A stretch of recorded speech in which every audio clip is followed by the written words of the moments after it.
3, the journey for an alternative cure. Can I jump in when you get a moment, please? Yes, sir. I was going to bring you in because I knew you had something to interject that, please. Well, there's just a couple of aspects of what Gigi said about her story that may not have come through to the listeners because there was, just some static in the line and a few things broken up. But for me, one of the most important and powerful aspects of her story are that after she was told by the surgeon, you've got this really aggressive, rapidly growing tumor that we're going to need to go in, come out. We may have to end up giving you class bag and all this, and you're probably going to need follow-up chemotherapy for the very reasons that you mentioned, Dr. Montgomery, with the microscopic spread. She prayed about it and talked to God, and God told her, if you follow that route, you are not going to make it. You need to find out what caused this, get at the root causes, and take an alternative pathway, which is what led her and spurred her on into looking for the causes of the colon cancers and natural ways to treat it. And again, I'm not bringing this up to say that this is the pathway that everyone has to or even should take, but I do think it is important to bring in the spiritual aspects of her journey and the fact that she was led by God to seek out this alternative pathway, and it proved to be the right one for her. I have certainly had the whole reason that I'm plant-based is because God told me, if you want a better relationship with me, you need a clear mind. And for that, you got to stop eating dead animals. Wow. I listened, and here I am. So I just want people to be aware of that, and that if you are a person of faith, trust in God, listen to His voice, and it will lead you in a proper direction. I think that spiritual connection is really important. I'm going to ask Dr. Atkins a quick question, but real quick, Michelle Vander Beaverhart, just to answer your question, she raised the $20,000, and it was more than just a plant program. And we're going to get into the details of that. So yes, it was $20,000, but we're going to get into the details of the program. Dr. Atkins, you see a lot of patients, with cancer and all sorts of chronic illnesses. So I just want to collect your thoughts. And someone like Gigi's issue comes in, and she's facing this whole approach. What are some of your thoughts, and what is your take on what was done, and what other things might you have thrown into the mix of things? Yeah, I'm not an oncologist, but I'm a family doc. I practice with a holistic approach. And I think about, we want to reverse the factors that cause those cells to grow, the environment in our body that cause those bad cells to grow. And so I'm always thinking of causative factors. And so pesticides, growing up on a farm. I mean, some people grew up on a farm, they were sprayed with pesticides from planes that flew over, or they used some type of chemicals, maybe or maybe not. It was a factor with Gigi, she can let us know. But pesticides, because many of us are not, may eat, more vegetables or eat plant-based, but maybe not always conscious of, is it grown with pesticides? Also, meats, smoked meats and meats, animal fat, but particularly smoked meats. And I think I grew up in Indiana. She's in Missouri, but Midwest, as in the South, a lot of barbecuing, a lot of smoked meats and things like that. And that is the nitrosamines that is produced in our body from the smoked meats is a carcinogen. And so that's something that's very common with Black people when we go to family reunions, when we go to gatherings, picnics. What do? We eat barbecue. Okay. Wow. So wow. That's a factor. And also our own body fat, trying to keep our weight down because our body fat holds the toxins in. So we may be storing toxins from years that we need to release. So that's why the plant-based diet and eating more raw, many people will lose some weight. And so you're losing some toxins as well. Yeah. Wow. Thanks a bunch. So Gigi, what I want to do is kind of bring in one other factor. We did go through your background, and Dr. Palmer, we talked about the childhood and that type of thing. From the pediatric standpoint, what are we saying? You and I have a lot of conversation. You say, well, I see the kids coming, and you're talking about the 5-year-old that's about 115, 120 pounds, and another guy who's 300-400 pounds at 18 or whatever. What are you seeing at the pediatric end? Are we going to be seeing more people with stage 2 colon cancer at younger ages? Should we start doing colonoscopies at 15 and 20 and 30? I mean, I know you're joking, but we probably will eventually have to decrease the age, not to 15, but the prediction that we talk about, behind the scenes is based on these children being chronically constipated, some of them since birth, because as I've talked about other times, they are put on formulas immediately, and sometimes that slows the gut from the start.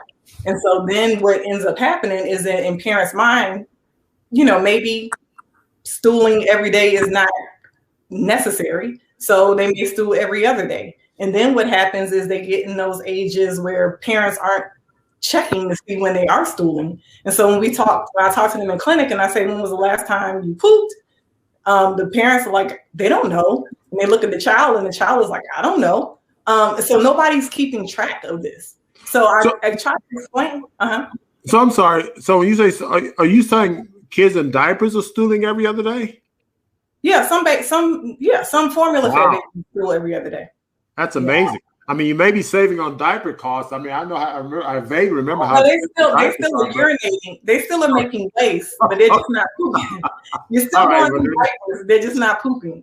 So there's no gain there. So okay, good. Well, I think people, and I have spent a lot of time explaining to the children, but really trying to get the parents to understand that as humans, we are not supposed to hold on to waste. So the same thing that happens in the trash can when things putrefy in your trash can is what's happening in your gut. It's just happening a lot faster because we have acids and things in our system.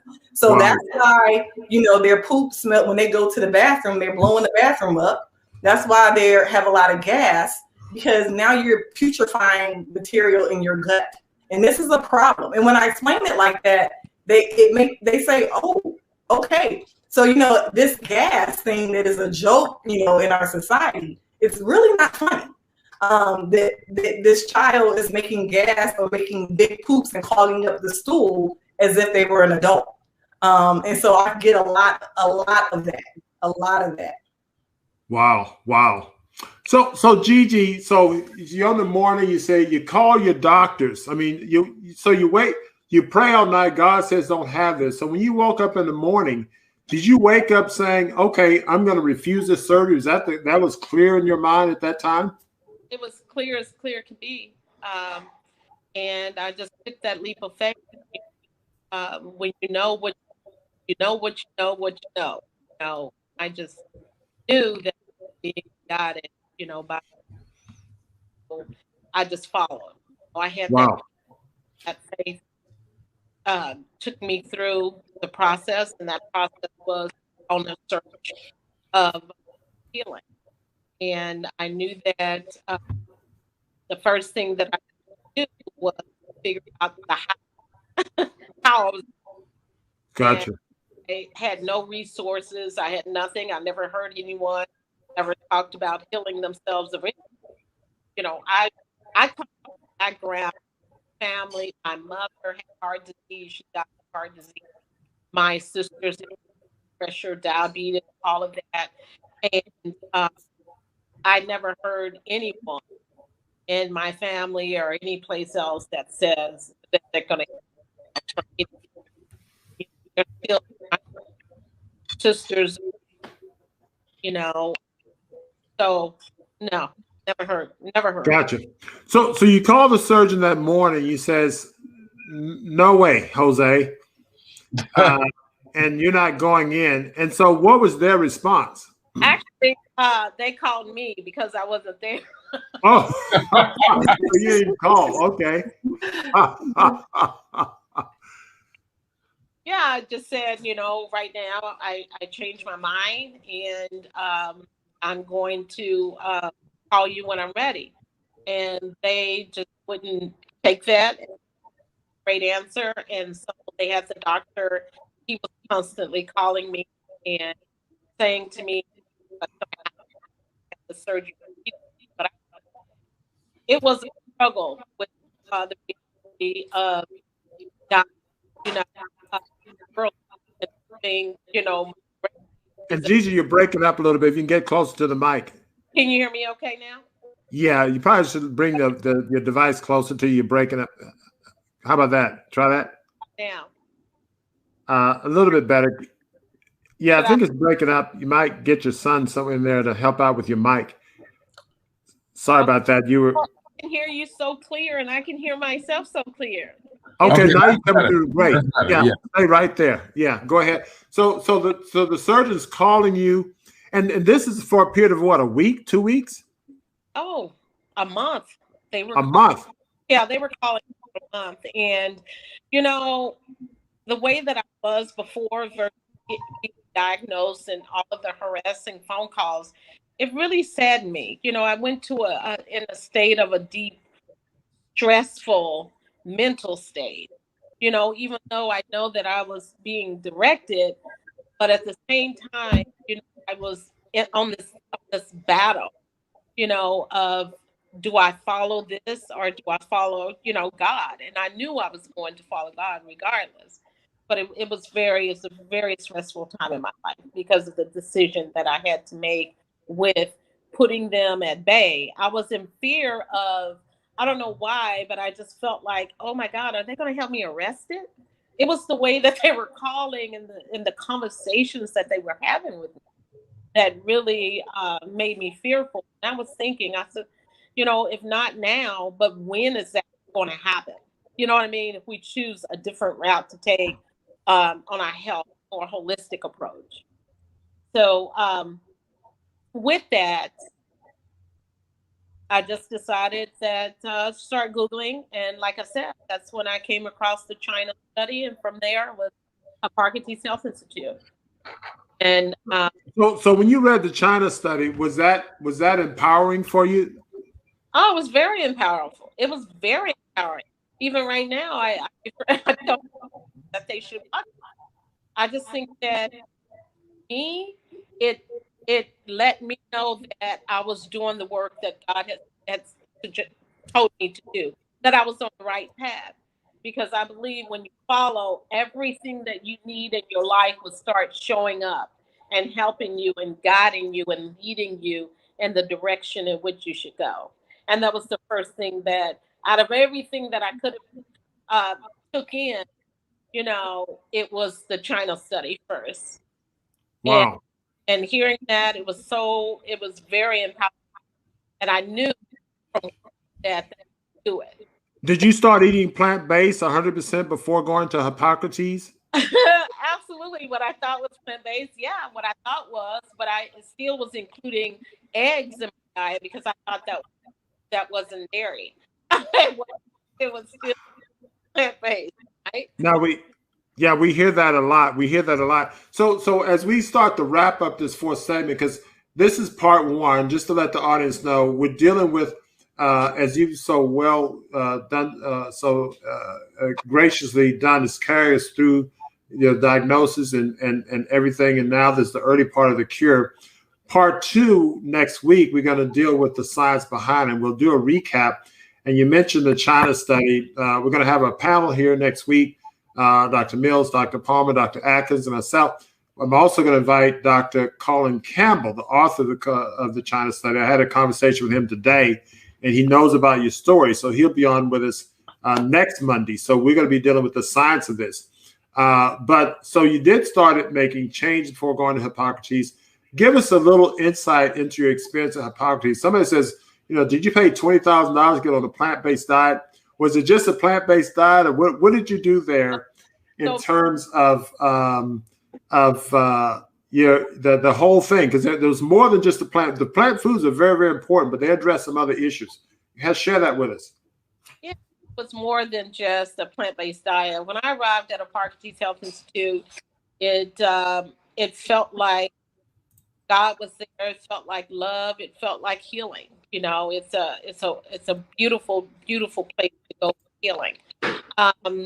There's a huge, what I considered when I arrived was a salad bar, but there was food on that salad bar that I'd never seen in my life, and that was sprouts, like from sunflower pea, broccoli, relish, and the list kind of goes on and on and on. Never seen any type of seeds being sprouted in my life. I had no idea what that was. Microgreens, so many other things. And, you know, I thought, oh, I can do this. This is great. By the third day, I'm like, oh my God, food, you know, I'm not eating salad.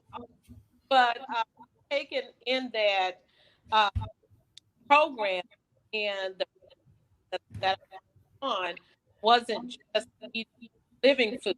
I wanted to just say to people what raw is versus, to me, living foods. And those are living foods are foods that you partake in that is known to shrink tumors, that is known to eliminate waste in the body, toxins, heavy metals, the list kind of goes on. And foods that are vibrant, because our body is alive and we need foods to sustain, you know, body. Not only did I partake in those type of foods, but I also have vitamin C that was done fusion, you know, through IV. That's what it's considered. For those who don't know what that is, that is, you stick a needle through your arm here, happen to get nutrition that way. And vitamin C, high doses of vitamin C has been known to heal cancer. But what happens is that you can't just go and eat it. You have to have high doses of that. And Yes. that was a part of the regimen. Not only that, there's a, oh my goodness, infrared sauna. I had to have roughly about 30 to 40 minutes a day in an infrared sauna. And infrared sauna has known to, what it does is it heats the body up from the inside out, not the outside in, like most saunas are known to do. And with that, that has been known to reverse, or should I say, heal our bodies as well, shrink tumors. And then you have your green juice. And juicing, I would say that, you know, when you drink green juice, and our green juice was also mixed with sprouts, it was high in chlorophyll as well. And we know what that is good, what that is known for. Also, at Park, I had psychotherapy. Their process, you spend time in a pool, and then you have to go into an ice pool, you know, and we know what that does, you know, with the amphetamine start process, how should I say, and also our blood flow through our body. And that's not just all, but that was just things that was a part of their cancer program. And then you have educational modalities that you do in lectures and seminars. And then the water that we should be drinking on a daily basis. Yeah. And I think you hit a lot of important points. And you also mentioned before in our previous conversation that there was hyperbaric oxygen therapy, especially after the IV infusion. But I just want to, you know, the person mentioned earlier, hey, 20,000 for plant-based diet, but it's more than that. You mentioned some of the psychotherapy. It helps you to get with some of the stress issues, some emotional things that you've been carrying for years. So I think, and Dr. Atkins mentioned this in her approach, getting at the causative factors. And I think this is really the issue. You know, it's sort of like, you know, you got a faucet running and it's overflowing, and the water's on the floor, And we as the traditional allopathic doctors just rapidly mopping up the floor, but we don't turn off the faucet. And what Dr. Atkins says, you got to turn off the faucet. And that was what the approach was with Hippocrates, not only by removing dead animal flesh and toxins from your diet, which is the very important part, but also the emotional stuff. And then you have to put some high dose super nutrients in to sort of help fortify the body, fight the cancer. But the interesting thing I want to emphasize as we start to wrap it up here is that, and I alluded to it earlier, is that the body always, always, always have to heal itself. I don't care if you have surgery or you don't have surgery, the body has to heal itself. Now, if you have surgery and cancer, the body's got to heal itself from what? Surgery and cancer. Yeah. If you have chemo and cancer, the body has to what? Heal itself from chemo and cancer. And so all the therapies that they do for you are also therapies that they do to you. And so the body has to recover from these therapies as well as what you. So even had you gone down the path of surgery, and many patients do, and many patients maybe listen to this and say, well, hey, I was diagnosed with colon cancer and I got to have surgery next week, a week after next. What I will say to you, if you decide to have surgery, you need to do a raw detox now leading up to surgery. High dose vitamin C and super nutrients and fresh air and sunshine and all of those things. Remove dead animal flesh, remove dairy, remove eggs from your diet starting now. So these things are always, always important, whether you have surgery or whether you don't have surgery. And I want to commend you on your bravery. I mean, many of the people in the chat have commented on your bravery, because I'll have to be honest, I can't say I would have done what you did had I been in your particular situation. I mean, knowing what I know now of the mindset, yeah, I probably could. But I mean, you're coming from this fresh, and it's like, wow, you know, you got to have surgery, you're going to die. And I know what my colleagues say. We say some of the most horrific things and the most scary things. You're going to die yesterday if you don't have surgery today, and you better hurry up and get this done. And so I really commend you on your bravery and your approach to this. Any final words to our audience and this thing? We're gonna get more from you next week. But any closing words on your alternative approach and how you felt? I mean, as you went through this, and maybe help our audience out. Somebody who maybe is looking at this now and they've got a diagnosis. What say you to them? Well, I just say, you know, from my own approach and just to them, you know, our bodies are designed to naturally heal itself once it gives all that it needs, nutrition, and healing. You know, our body is always talking, and we just have to listen. You know, pay close attention and listen to your body. And I'm not saying listen to doctors. That's not, you know, that's not my role. I think that doctors have a great role, and you know, and to giving us a diagnosis so that we can work together.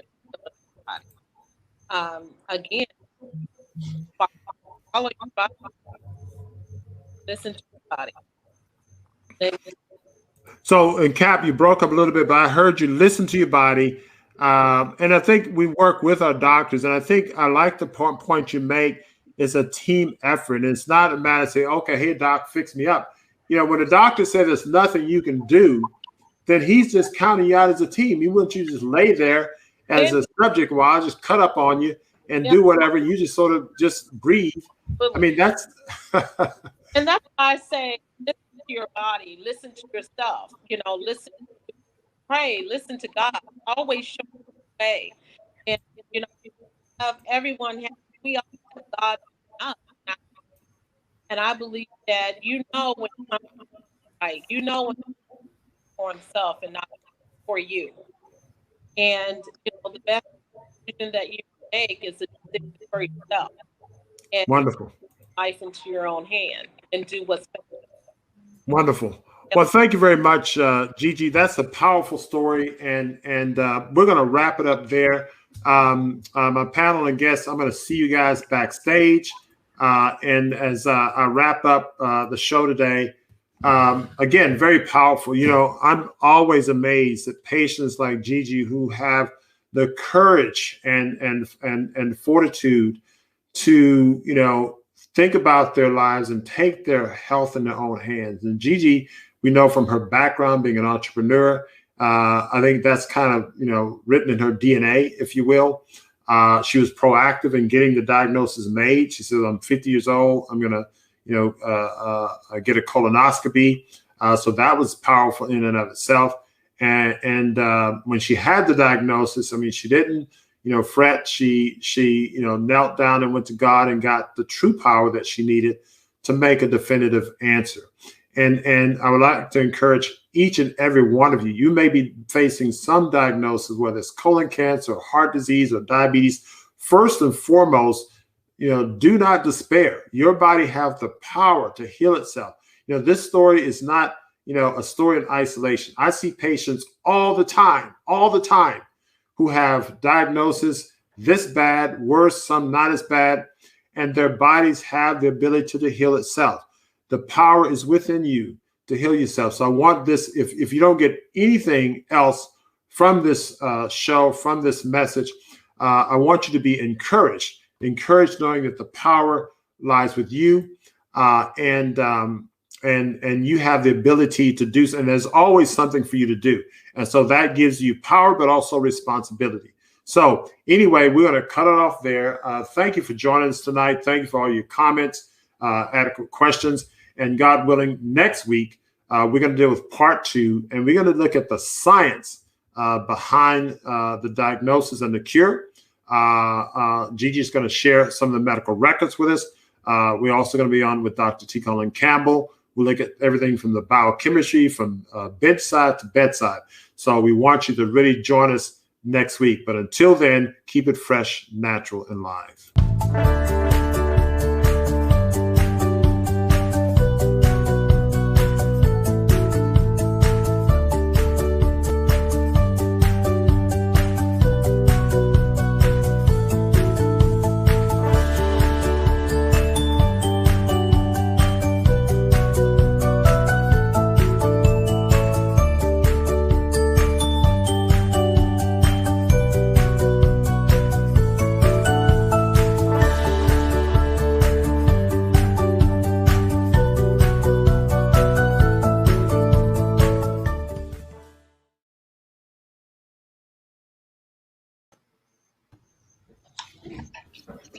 Great show. Great job, Gigi. Your speaker kept going in and out, but we heard the vast majority.